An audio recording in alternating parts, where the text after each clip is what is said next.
Cette année, TF1 a décidé de faire revivre la Star Academy avec une toute nouvelle saison, 21 ans après la première remportée par Jennifer et 14 ans après sa déprogrammation. 13 nouveaux élèves, dont 3 ont déjà été éliminés, ont donc investi les lieux du célèbre château de Dammaril-Lys.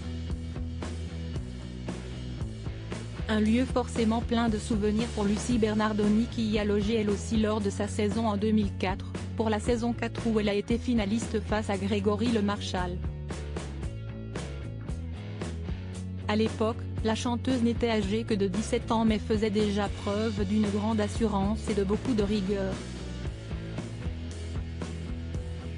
Cela ne l'a toutefois pas empêchée de vivre une histoire amoureuse gardée secrète pendant pas moins de 16 ans.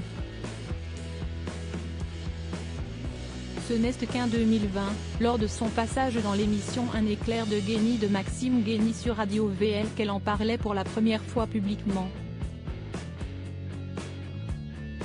Elle évoquait alors un véritable coup de foudre.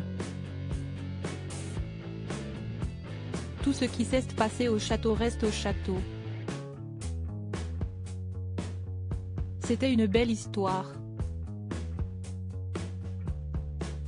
Je ne dirai jamais avec qui mais oui, je suis tombée très amoureuse dans le château, avait-elle révélé.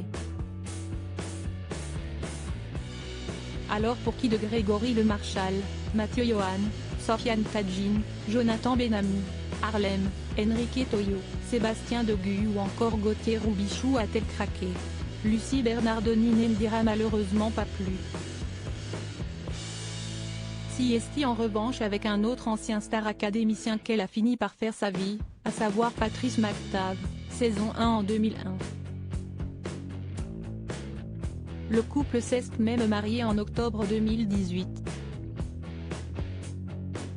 On doit se dire, si est pas possible, si est une mafia cette star assez. Mais non, j'ai rencontré mon mari, c'était mon ami pendant 14 ans. On s'est perdu de vue, revu, reperdu de vue. Le tourbillon de la vie. Et en 2018, au bout de quelques jours il m'a dit, je vais t'épouser maintenant que je t'aille retrouvé.